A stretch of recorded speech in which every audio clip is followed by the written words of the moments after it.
A mysterious 18th-century necklace went under the hammer in Geneva for $4.81 million. A diamond necklace 18th century, containing approximately 300 carats, was sold at Sotheby's auction in Geneva, which may be related to the diamond scam involving Marie Antoinette. This is reported by The Guardian. Initially, the necklace of the 18th century was estimated at $1.8 to $2.8 million, but during the auction the price rose to $4 million. Taking into account taxes and commissions, the final cost was near $5 million.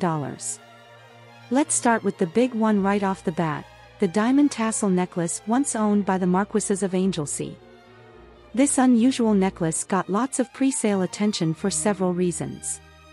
1.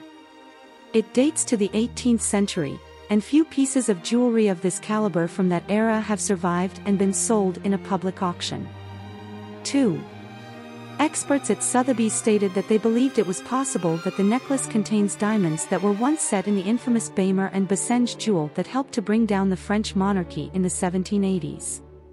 In 1959, the jewel was exhibited in London as part of the Ageless Diamond Loan exhibition, alongside many famous royal and aristocratic diamond jewels.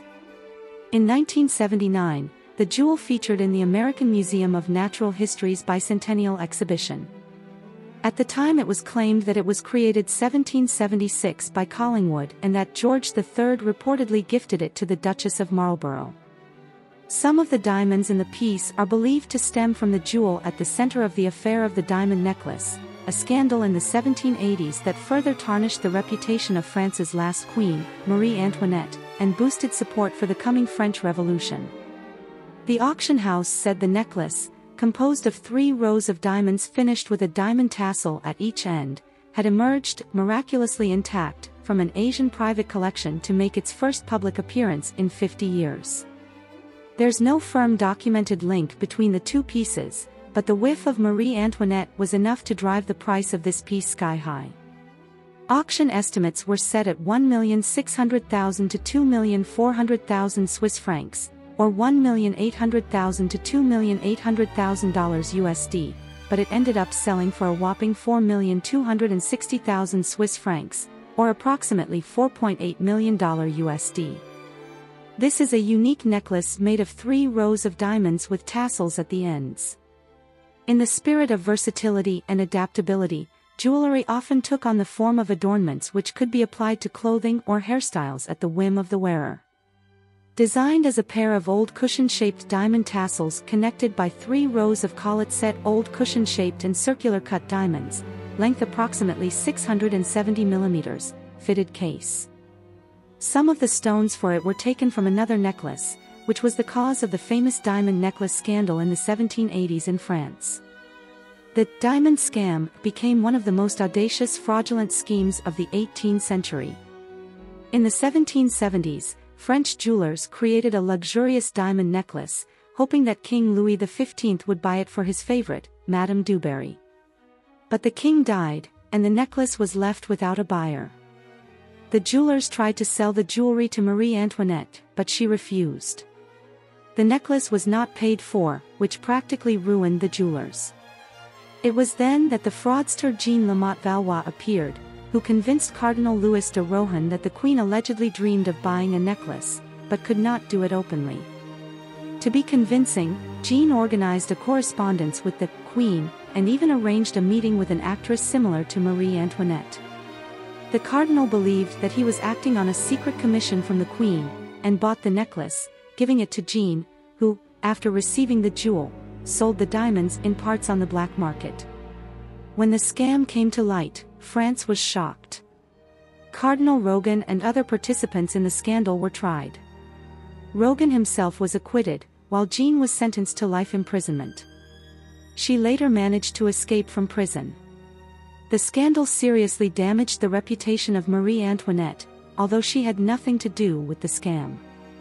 The society, already opposed to the wasteful queen, accused her of indifference to the needs of the people. The diamonds are set à jour, a significant innovation for the period, their open-work mounting allowing more light to enter the stones, enhancing their color and scintillation, thereby making them appear more lively. At each end of the triple chain are two spectacular tassels. The tassels are hinged to emulate movement, draping, and folding like fabric, their contours highlighted by a pavement of different sized diamonds that give the impression of continuity and volume, creating the perfect trompe-l'oeil effect. The opulence of this diamond jewel reflects the jeweler's genius, and points to the power and rank of whom the jewel was created for. Jewelry designs of the period mirrored fashion styles and decor drawn from shared aesthetic sources across the courts of Europe. This resulted in what could be referred to as an international style, which was subsequently adapted and refined into distinct local vocabularies. Very few 18th century jewels survive intact. As fashions changed, they were often dismantled, the gems repurposed and fitted into new designs. This makes the survival of this necklace a miracle, not least because it is set with nearly 500 diamonds weighing a total of approximately 300 carats, a fortune only royalty and the very richest members of the nobility could then afford. This diamond jewel can be worn as a necklace, tied around the neck, or as a simple negligee. Alternatively, it can also be worn over the shoulder as an epaulette, or as a ras-de-cou to adorn the décolleté, across the corset as a devant de corsage, or even as a belt around the waist. Its clever design took into account all these possibilities of wear. For instance, the length of each of the rivieres differ in their number of diamonds, hence their distinct lengths, allowing them to drape beautifully into garlands. The date of manufacture of this jewel places the source of its diamonds as probably from India and the fabled mines of Golconda. It formed the cornerstone of the collection of the Paget family, the Marquises of Anglesey. In the 20th century it was worn at King George VI's coronation, 1937, and at Queen Elizabeth II's, 1953.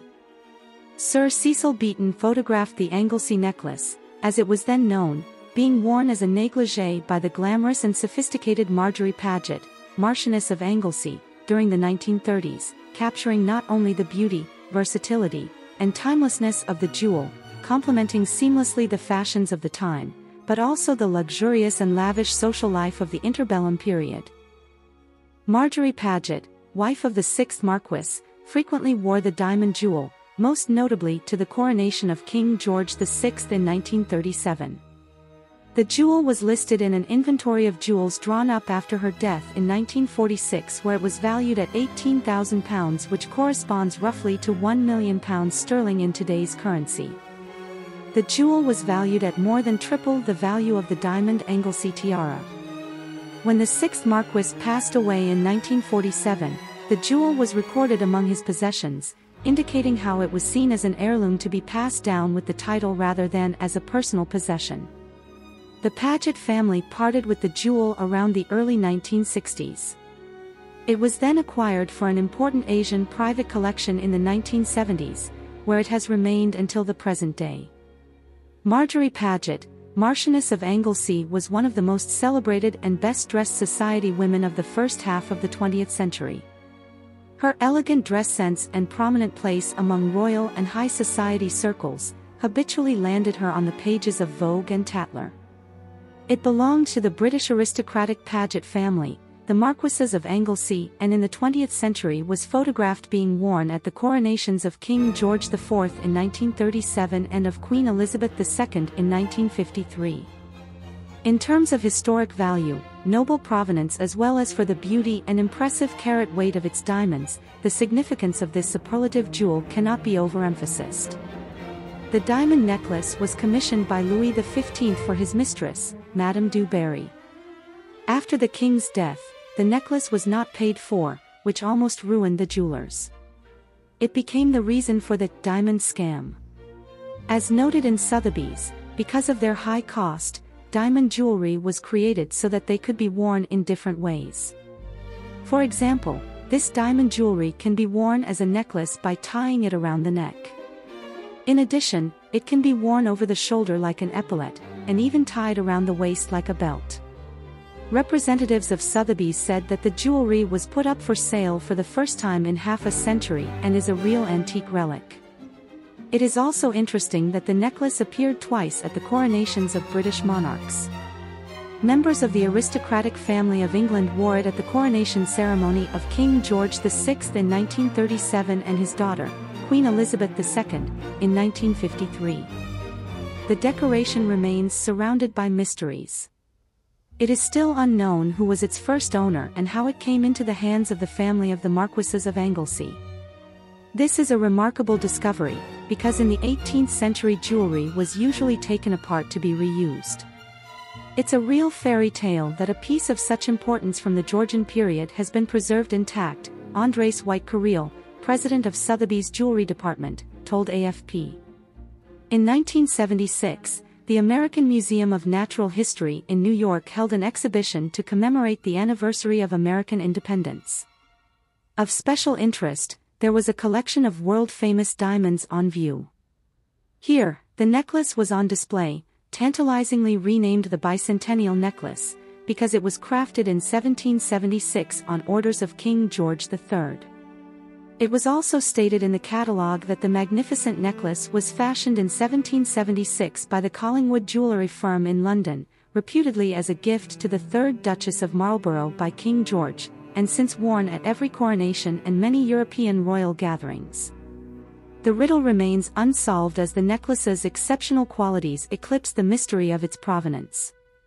Regardless of the exact place, year, or the identity of who commissioned this magnificent jewel, it is undeniable to say that it is of the utmost historical importance and of ravishing beauty. It is a masterpiece of the Georgian era and a masterclass in design, workmanship, and technical innovation for the period. Today, it is as relevant, alluring and appealing as when it was made over 200 years ago. Quite simply, this jewel is the NEC Plus Ultra in 18th century jewelry design.